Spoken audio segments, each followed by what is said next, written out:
If you'd pray with me.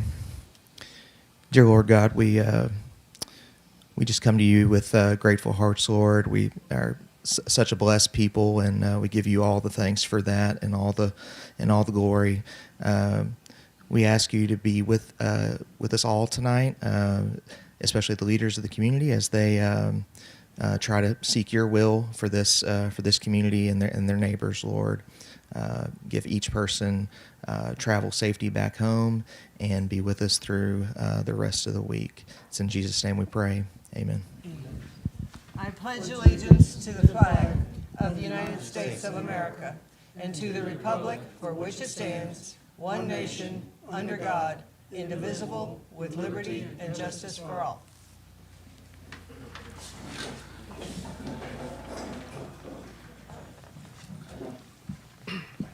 All right, we had one person send in what we call a communication from the audience. By the way, if anybody is interested in doing this person submitted theirs via email, and that's totally acceptable. We are required to read any public comment that comes in. This is Derek Gibbs, 736 Sherwood. Oh, let's all turn our cell phones down. That was a reminder there. Okay, this is from Derek Gibbs, 736 Sherwood Forest Drive. Good evening. Regarding the subject of camping, I ask that the council reject any recommendation that allows additional camping on District 2 lakefront properties. The city's current zoning ordinance, Chapter 154, includes the following in its stated purpose. Zoning regulations and districts have been made, quote, with a view to conserving the value of buildings and attribute to encouraging the most appropriate use of land throughout the city. Allowing additional camping in District 2 violates the ordained and established zoning currently in effect, fails to conserve the value of buildings and lakefront attributes, and does not encourage the most appropriate use or improvement of lakefront properties. Section 154.008, titled Definitions, quotes, District 2 allows only single-family built homes. Sections 154.115A and 154.116B 1 clearly establishes District 2 as a single-family residential district. Section 154.118 clearly establishes the only permitted use for the single-family residential district is detached dwellings with a minimum of 1,000 square feet. The provision for, quote, limited camping in District 2 is clearly established in Section 154.118D1 and repeated in Section 154.123, aptly titled Camping in Zoning Districts 1 and 2. Travel trailers, motorhomes, or RVs may be used after obtaining a building permit for construction of a detached single-family home. Any other camping on District 2 violates the intended and stated use of the current zoning ordinance. District 3 is established as the only single-family camping district per sections 154.115A and 154.116B1. Please consider District 2 as a developing neighborhood of houses, not as a campground to manage. Thank you. Moving along, that was our only public comment. Next is a proclamation recognizing National Teachers Day. As the mother of two teachers, we are going to declare National Teachers Day. City of Ivanhoe Teachers Day Resolution. Whereas the City of Ivanhoe's future strength depends on providing a high-quality education to all students, and whereas teacher quality matters more to student achievement than any other school-related factor, and whereas teachers spend countless hours preparing lesson plans and supporting students, and whereas our Woodville ISD and our Warren ISD teachers have demonstrated great resilience, adaptability, and creativity during the COVID-19 crisis, and whereas our community recognizes and supports its teachers in educating children of this community, and whereas Hashtag Teachers Can is a statewide movement supported by more than 125 partnering businesses and organizations committed to evaluating the teaching profession and honoring the critical role teachers play in the success of Texas. And now, therefore, be it resolved that the City of Ivanhoe's City Council joins hashtag Teachers Can in its partnering entities across Texas in celebrating World Teachers Day, and proclaims October 5th, 2022 to be the City of Ivanhoe's Teachers Day.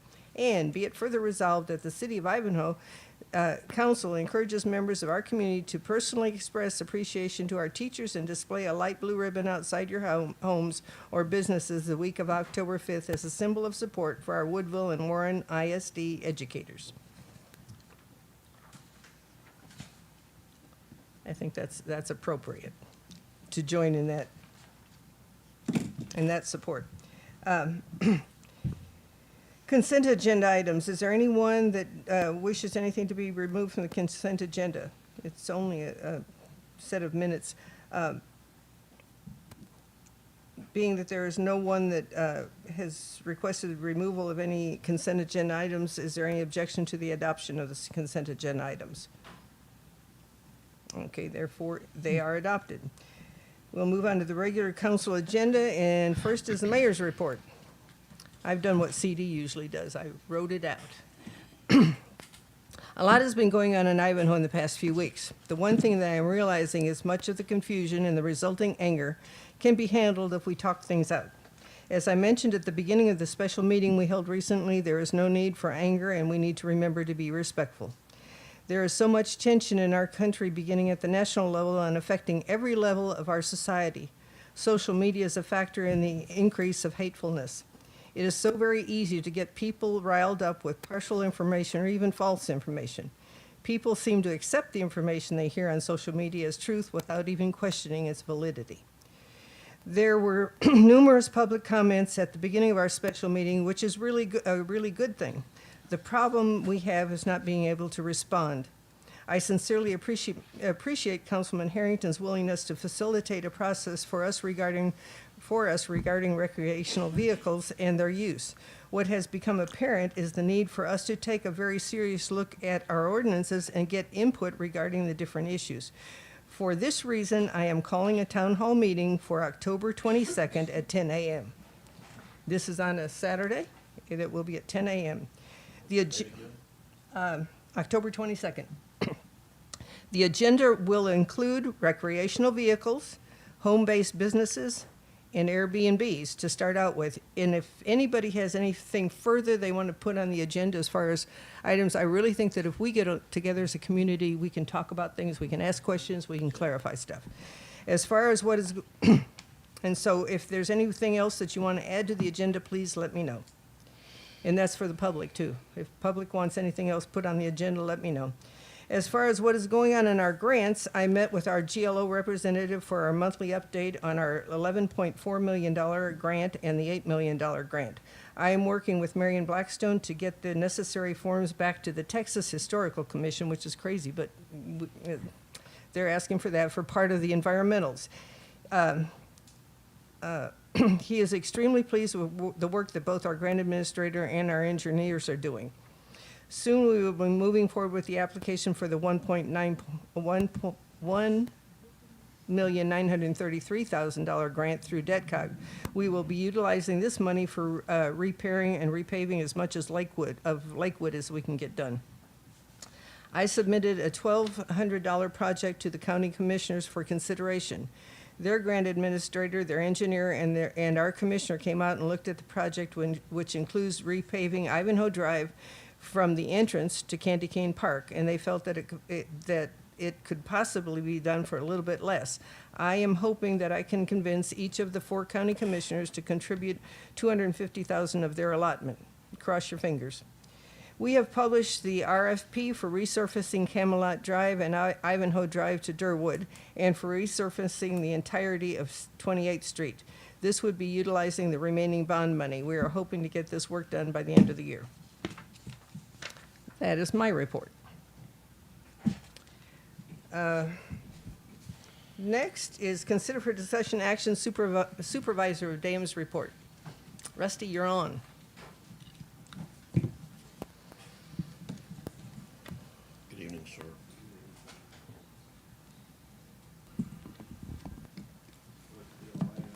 Yes, sir. There's not a light? Oops. Okay, it's on. Okay. Mayor, City Council, There's nothing going on with the dams except for what Will has gotten done, killing some grasses. I noticed them turning brown. And then Yeah, that's a good sign. Sarah told me they were dying. I haven't been out to look. But there's nothing going on, waiting on, 15-inch rain one night before you go into the house. Other than that. Questions? We don't have any major things going on, so it's like, what do we have questions? I'm very pleased with the thunderstorm all summer. This is a good thing. Yes. All right. Any questions for Rusty? Thank you so much for your report. Is it not working? Okay, report on municipal court activity. The judge has given me her report.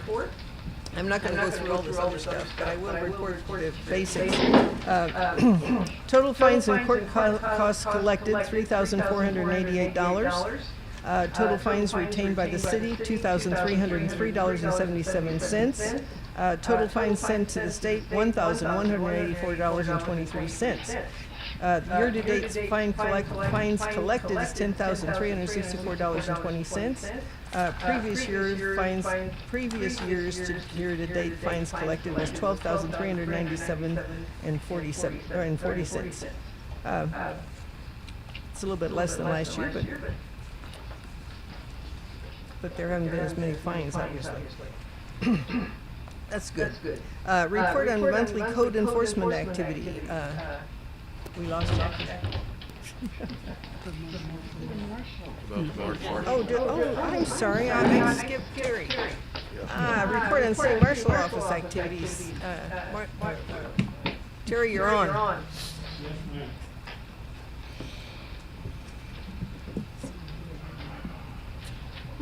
I think I emailed y'all. You did. Okay. Last month, for August, we had over 60 calls, 28 of them Terry, came. you gotta turn on your mic. What? He turned it Nobody off. hear me? Hello? Is it green? There you go. August 2022, we had over 60 calls. 28 of them came through the sheriff's office. I went on 15 calls. Bob had 21 calls, 12 traffic, 1 arrest. Steve had 18 calls, 6 reports, 1 arrest. Also, I want to thank Will and Sarah. We had a class last month for police officers, and they fed us the whole weekend. And I want to thank them for that. Other than that, that's it. Thank you, Terry. Okay. Appreciate it. I'm being told to everybody turn off all their mics except the one speaking because I guess it's echoing real bad in the feed. Okay. So only turn your mic on when you're speaking. You're good. Okay, now it's a report on monthly code enforcement activity. Jackie.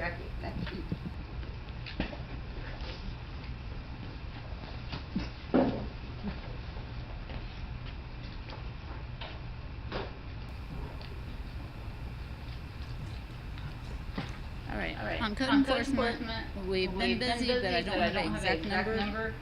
This month we been training for Cedar's position while he's on vacation, so I didn't finish my report on the exact number, but we have closed several cases this month. I submitted in your paperwork that you had on your desk, I submitted the habitation restrictions that's going to be added with all the, any kind of portable building, storage building, anything like that with their application. And I've been working on, I'm trying to get to the root cause of a lot of the code violations, which I feel that some of it may be language barrier. So I'm looking into having a lot of our paperwork, like this habitation form, where it has English and Spanish both, to try to resolve some of the issues that we have before we have the problems. Do I have any questions? Yes, we're in the process of training. I have no idea what's going on. Huh? Keeps going wacko. Oh.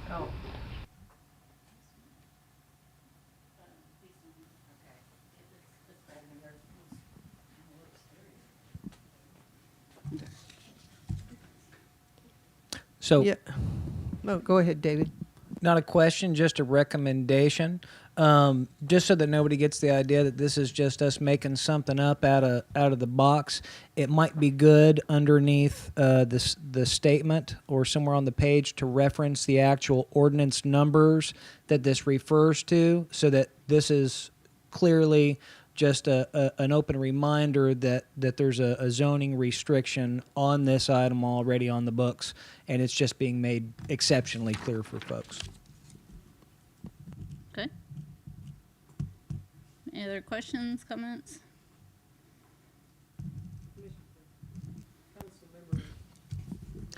On your code enforcement report next month, could you give us a detailed report of what violations that you've acted on and what violations were closed, so we can kind of get more specifics on where we're going with this? Yes, sir. Thank you.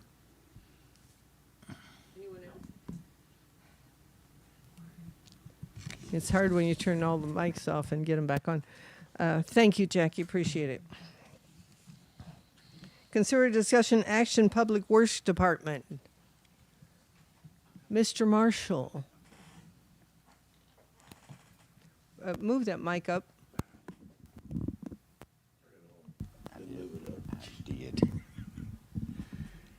Good evening, Good evening. members of Congress and Madam President, Mr. Vice President, Attorney General Elrod. Wait a minute, that's the wrong place. I noticed a few of y'all starting to yawn, so I just thought I'd get your attention. Public Works Department is still hanging on with only about 13 work orders open out of 787 to date. So we're finally beginning to get to a point that we can actually maintain what we've done and still continue. That's a good thing. Some days we get no work orders. Other days we might get 4 or 5, so that number's going to fluctuate. I'm not going to be happy until, at least for 5 minutes, we get to 0. But it won't stay there for long. Always for us to have something to do. Everybody's happy. Bless you. Everybody's good. I would like to reiterate on the new material that we're using. We're starting to put that out. Trial and error. I still believe 100% it's going to work well and do what we want it to as far as stabilizing a lot of these sand roads. It's a trial and error at this point. They have kind of changed their mixture, so in turn we have to recalibrate ours. So it's going to vary a little bit from time to time, but so far so good. We picked up 70 tons, 70 tons of material at no charge, except for our cost of labor personnel, equipment, fuel cost, wear and tear on that equipment. We have since turned that into 97 tons. We are not even halfway through the pile yet. If it goes correctly, and Lord help us, my math is correct, we should get somewhere 210 pounds or 210 tons are in that neighborhood, give or take a few. So 70 tons to 210 is a good thing. We were paying $43 a ton for limestone. We're now paying $8 a ton for this material, and that's all labor, even us mixing it, equipment, fuel, the whole 9 yards. So hopefully it'll work right. This is the fly ash mixture, Yes, correct? Okay, yes, thank you. Yes. Sometimes we get it, it's got more wood chips in it, which is really what we want. This mix had more slag in it, which in itself is not a bad thing. So we'll see where we go from here, but we are starting to put that out. So you'll see some on the roads, keeping detailed records of when we pick it up, how much goes out, so forth and so on, so we can keep up with the cost. Okay, any questions on that? Yes, are you retaining dates on when you put the material on Yes. specific roads so we get an idea of how long it How long lasts? it's going to last? Yes, sir. Absolutely. That's it.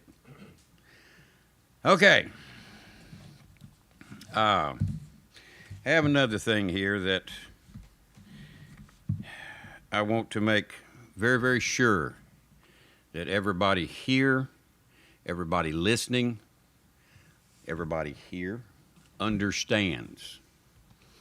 First of all, I do not work for Mr. Blackstone. I do not work for Mr. Warren, nor do I work for Mrs. Bennett. I work for the city of Ivanhoe. What I'm about to bring up, I did on my own. I did it for a reason, and I just wanted to bring it to council's attention. Every year, we have an election in Ivanhoe. Every year. Every year, the signs get more and more crazy as far as locations.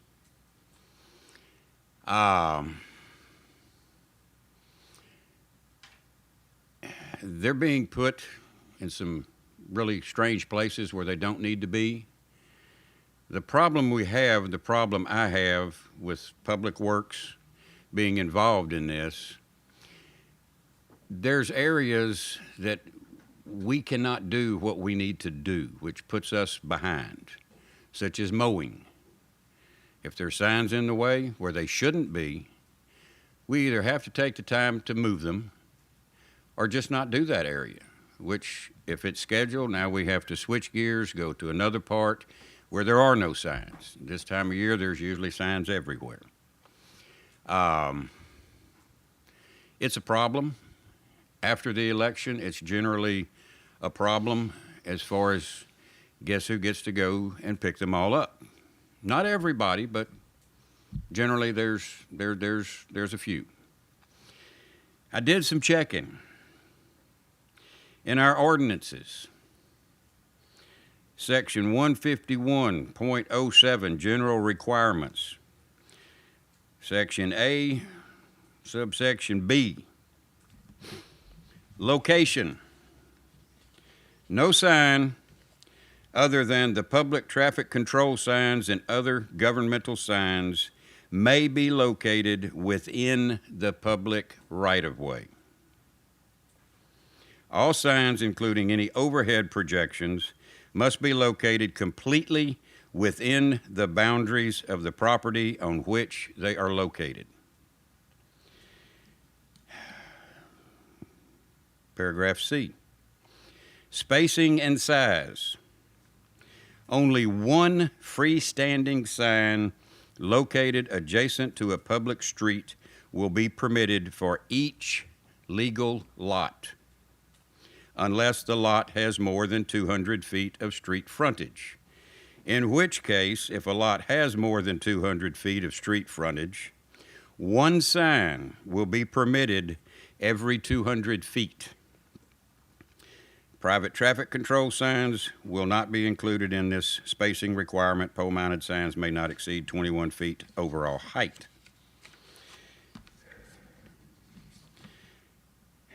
Temporary political signs for candidates for public office or ballot issues may not be erected earlier than 60 days prior to an election and must be removed within 7 days after the election. It creates a problem. It's in our ordinance. If you would take one of those and pass them around, I think there's enough for everybody. You want these notarized? Please. It's just one of those things that it's time to do something with. The signs have not been out long. It's certainly not a big bother, I don't think, to move them. I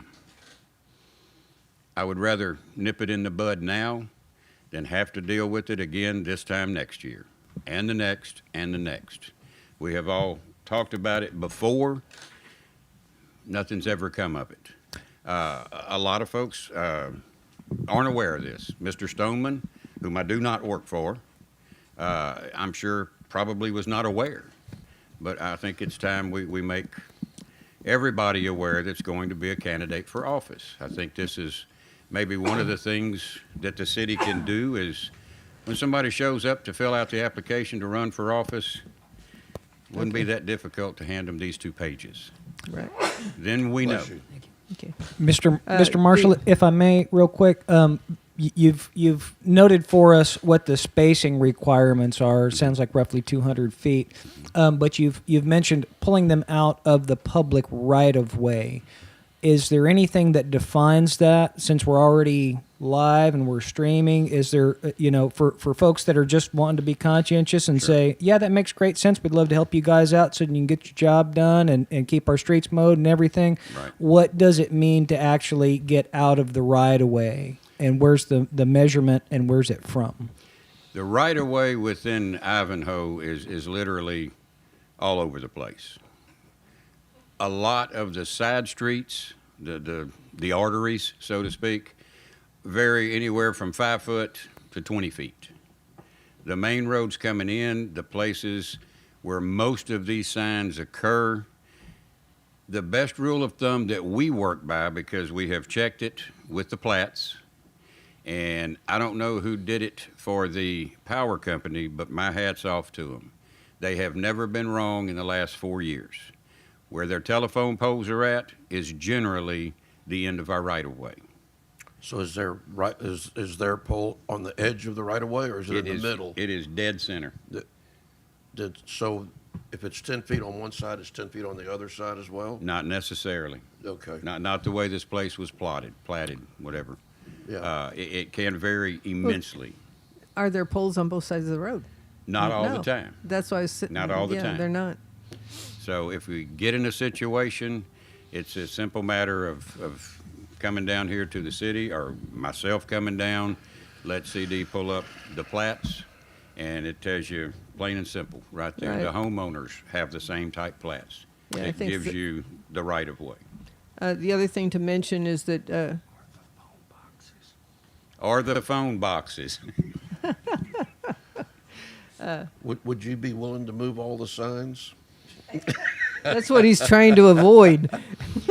Okay. I take that back. The other thing is that it traditionally there are supposed to be no signs on city property or association property. Right. And you are really supposed to ask the property owner if you can put your signs out. You don't True. just put them out randomly. True. And I think, all of us, obviously I've made mistakes. So, we're going to go out and correct our mistakes, and we just learn from them. But thank you, David. I'm going to go. I'm not done yet. Oh, Good, because I'm not either. I'm not either.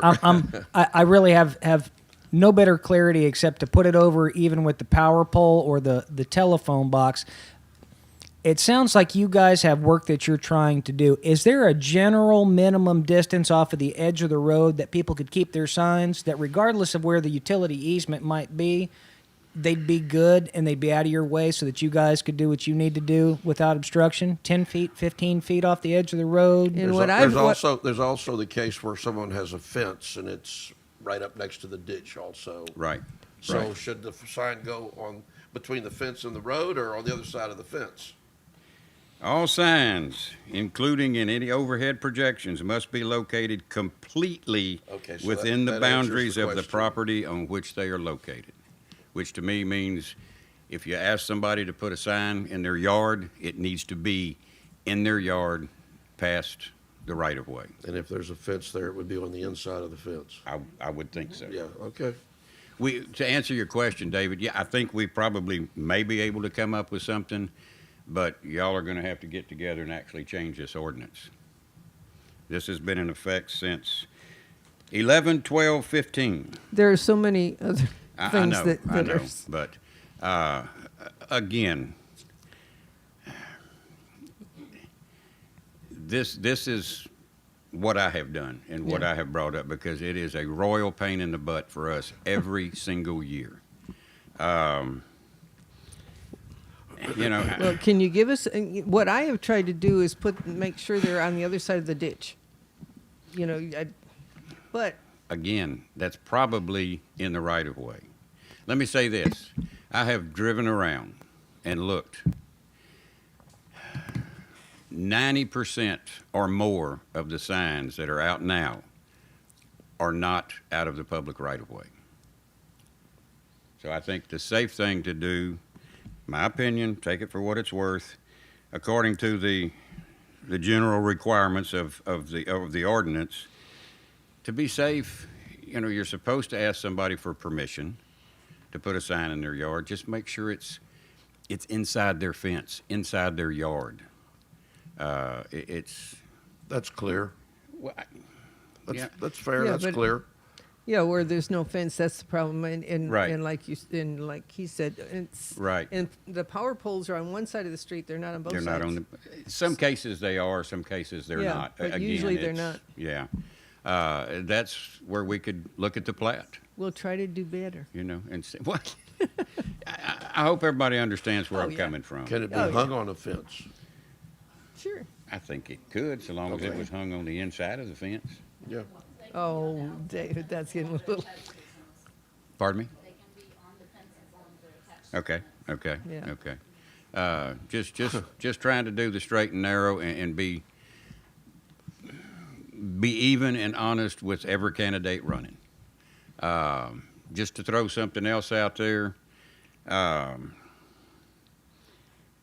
would it be out of line to maybe at some point, maybe city council could put a limit on the number of signs that a candidate was allowed to put out, whether it was 10, 100, 200, 300, whatever? Just food for thought. Yeah. You And know, that would be something, like you say, changing the ordinance. Yeah. And I think we're getting a little bit off the agenda. Well, I'm just looking at, Yeah, no, the thing with the issue with Public Works, absolutely, and Yeah. and I think we all have to do better with our sign locations. I'm Okay. guilty. I'll get out and everybody is. replace the sign. Like I said, 90% of them are wrong. I would've got that for And you. we appreciate you bringing that to our attention. Okay. But we can't take all evening with possible ordinance changes. We're gonna put you Okay. on P&Z. Been there, done that. Don't want to do that again. Don't want to do that again. You have experience? Yes. Dang. No, I don't. Never heard of them. Don't know what P&Z stands for. Absolutely Hey, listen, not. we find out you have experience, you get recruited. That's how I got this job. Yeah. Any other questions? We Okay. sincerely appreciate it, Thank David. y'all. Thank you. Consider discussion action, planning and zoning commission recommendations. Councilman Craven, are there any? Okay, we on? Okay. Yes, we are going to hold a special meeting this Monday at 2 o'clock. And we're going to look more into what we addressed at the special meeting. And at this time, I'd like to turn it over to David to go in a little more detail.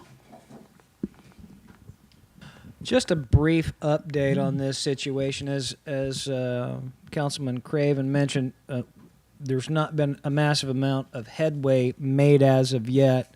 I saw some comments from the public. Some folks thought that really nothing got achieved at last week's special meeting.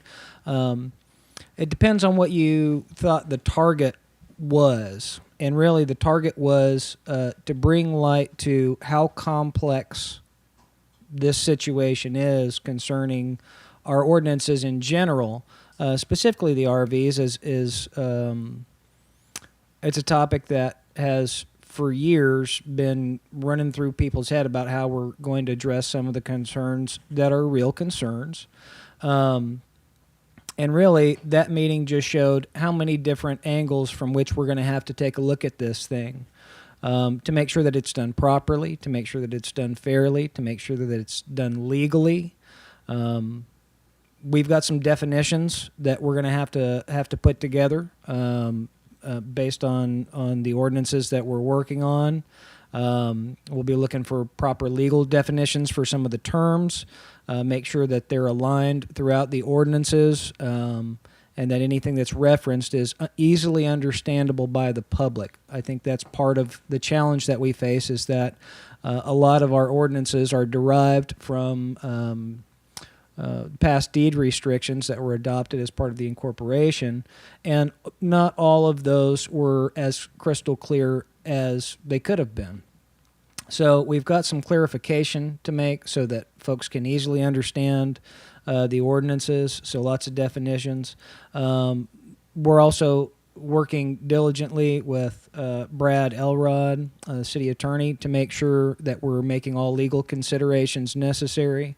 And there's going to have to be some additional decisions amongst council as to how we want to approach the entire situation of enforcement of whatever ordinance that we actually do finally come up with. I do want to make a couple of things exceptionally clear for everybody who's here and everybody who may be listening and everybody who may be listening to people that are listening.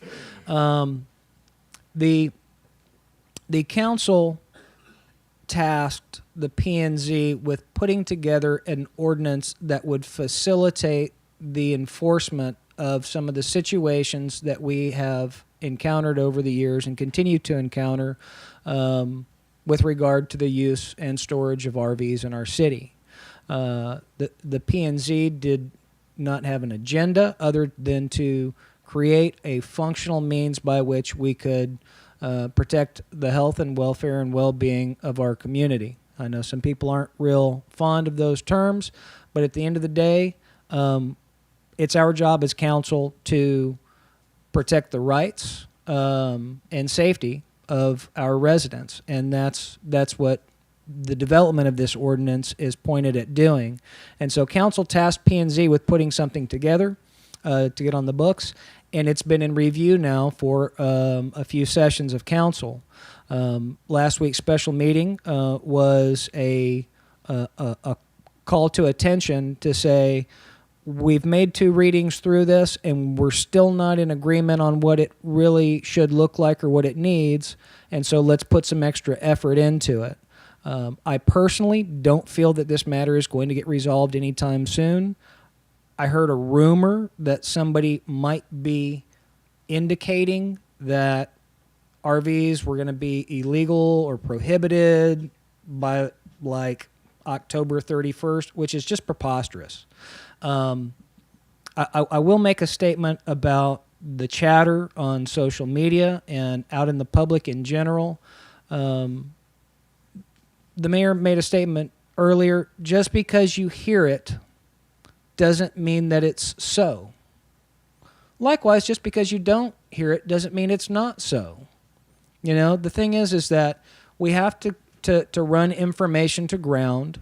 We have to deal with facts.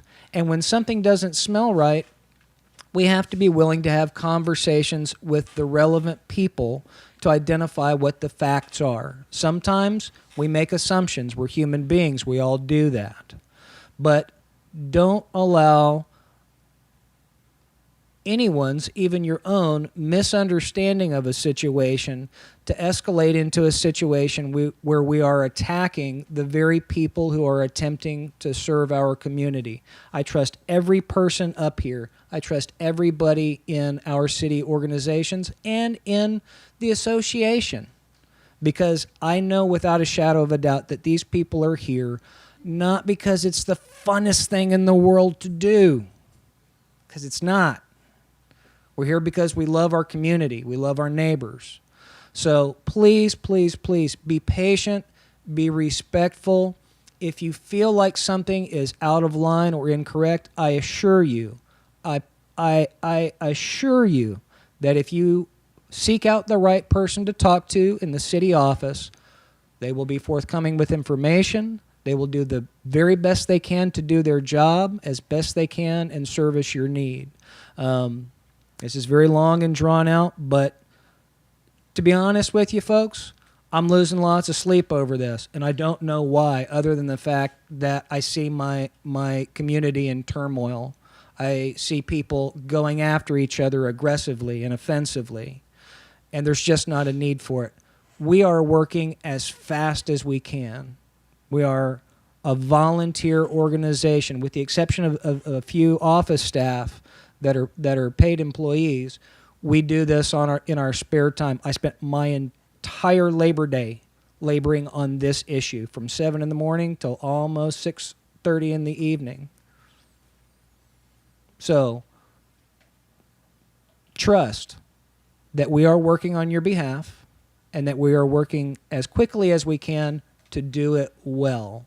And we will try and keep you updated as new information comes forward. Like Councilman Craven said, we do have an additional meeting with the P&Z this coming Monday, and we'll be attempting to move the conversation forward. In the meantime, if anybody tells anybody that somebody is coming after you or that it's somebody's intention to get rid of RVs altogether in Ivanhoe, it's just hogwash. RVs have always been a part of this community, and I don't anticipate that changing anytime soon. So thanks to everybody for your patience. Please be kind and respectful, and thank you for doing that while we continue to work on this issue. Well said, David. Thank you, David. All right. Are we finished with that item? Okay. Okay. Consider for discussion action setting public hearing on the proposed fiscal year 2023 budget for September 28th at 5:30 p.m. Do I hear a motion to set this public hearing for this time? All in favor? Aye.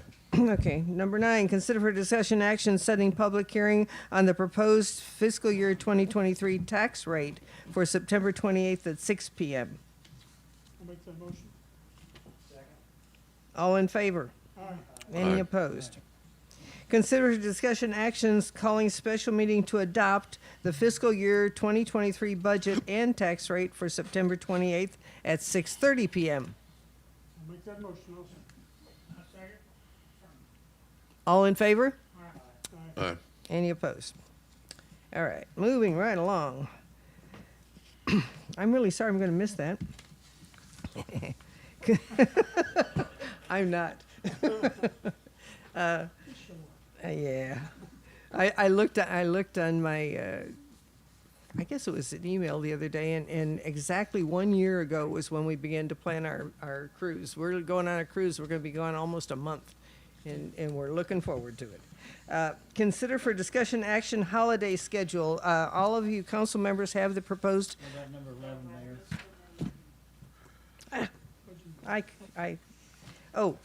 Consider discussion action budget amendments, addition of the American Rescue Plan Act, ARPA funds. We've been waiting for these ARPA funds to be deposited, and they haven't arrived yet. So that's postponed till next meeting. Consider discussion action the holiday schedule, which each of the council members has the holiday schedule for proposed holiday schedule for 2023. Any questions or comments about this? And oops. Oh, Siri's talking to me.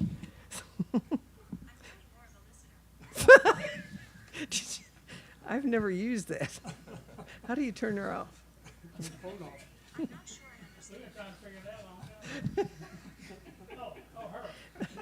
I'm serious. I don't know how to turn it off. Oh, okay. I turned her down. Okay.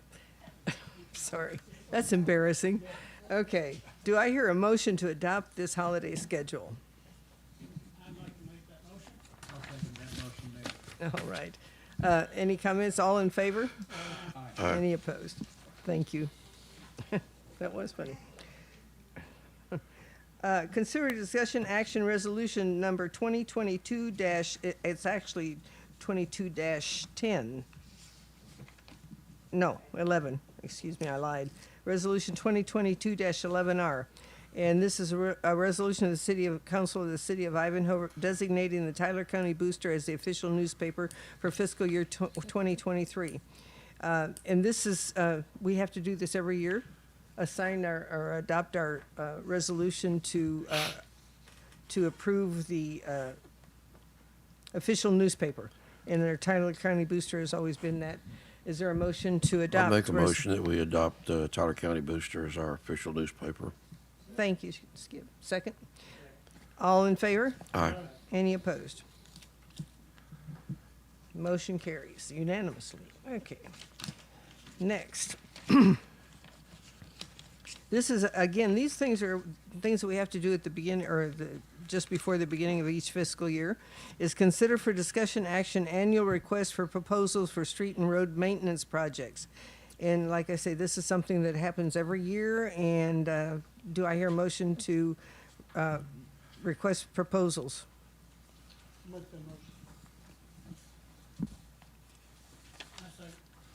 Yeah, we put out a request for proposals. We don't usually get much, and we actually have gotten to the point where we hardly have anything for road maintenance, regular maintenance that we contract out. Used to be we contracted everything out. And this is almost a non-issue anymore, since we have such a phenomenal Public Works Department.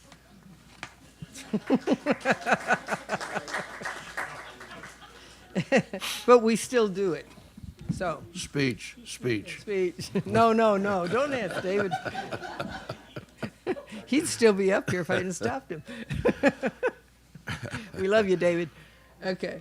I had a second to that motion, right? Okay, all in favor? Any opposed? Okay, again, this is consider for discussion action annual request for materials and supplies bids.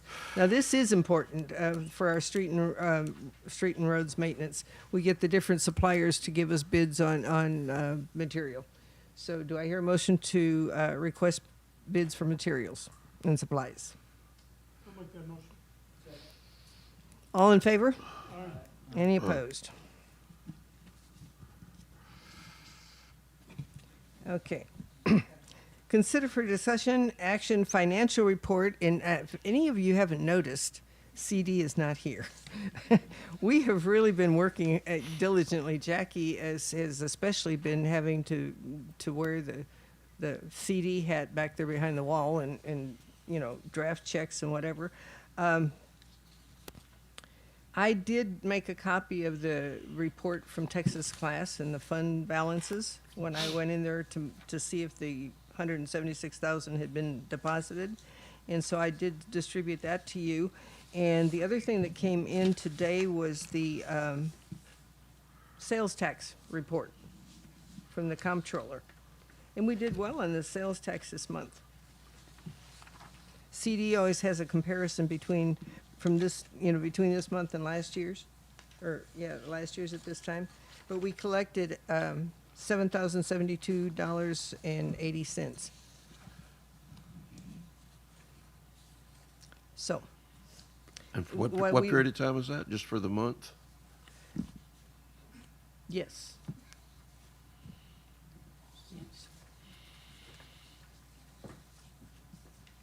Anyway, we will have a 2-month financial report when CD gets back. And we're going to be switching accountants as of the first of the year, our fiscal year, which is October 1st.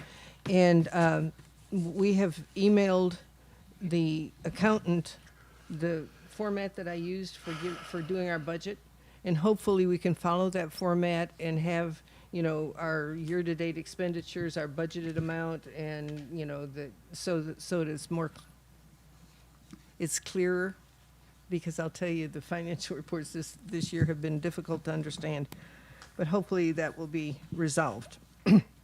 Now, consider discussion action paid time off portion of employee handbook.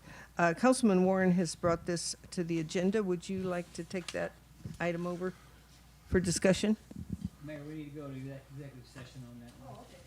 So we've got executive session for property acquisition and for the employment offer for clerical position.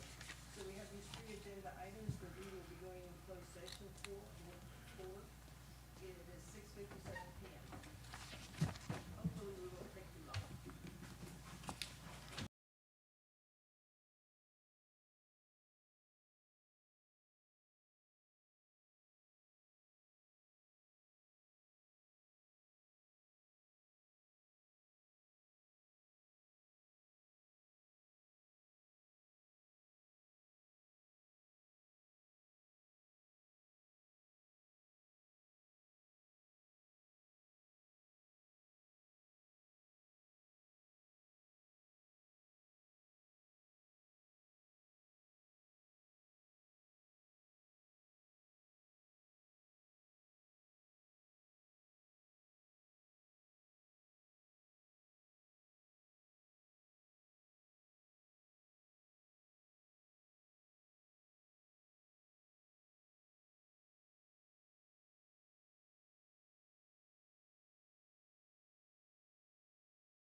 Okay, I'd like to resume our meeting at 7:17 PM. Number 17, consider discussion action paid time off portion of employee handbook. We have discovered some, corrections that we'd like to make to the time. And I think we are asking John Craven to please make those corrections. Do I have a motion to accept John making the corrections that we agreed upon? I'll make that motion. I'll second that motion. All in favor? Aye.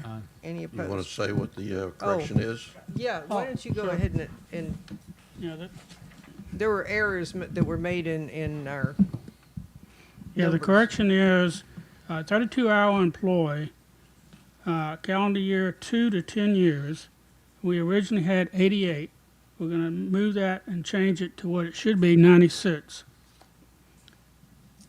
And then full-time employees, 2 years to 10 years, from 104 to 112 hours.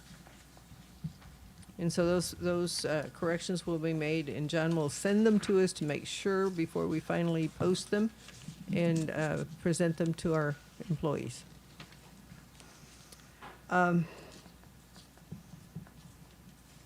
Did we take a vote? I know we had a motion, a second. All in favor?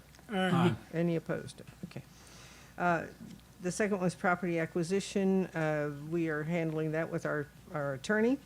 The third is consider for discussion action employment offer for clerical position, and we have agreed upon hiring Casey, what was her last name? Matchett. That's it. And so she's come on board, and I think she's gonna be a perfect fit for our office, and, Mayor, and, I'm going to hold my vote until I see the final hiring packet. okay, that's fine. We just have to have somebody in place, so do I hear a motion to move forward with hiring Casey? I'll make that motion. Is there a second? I second. All in favor? Aye. Any opposed? Post. Okay, thank you. And we'll get the, As long as we move forward with a written. Oh, yes, we're good- we're- offer with the conditions. yeah, I talked to Councilman Warren when we were in the other room, and he showed me the forms that we are missing. And so we'll see to it that those forms get filled out and everything done properly. And that's part of part of what is going on is CD's not here. And so we didn't have the proper application form. We'll figure it out. Jackie got what she thought, what she knew we had. Anyway, it's all good. I think Casey will be a good fit, and thank you, council, for your actions. And we're down to any communications from the audience online. Okay, council comments. Anyone want to make a comment? You're free to. Okay, do I hear a motion to adjourn? I make that motion. Second. All in favor? Aye. Any opposed? We are adjourned at 7:21 PM. Thank you.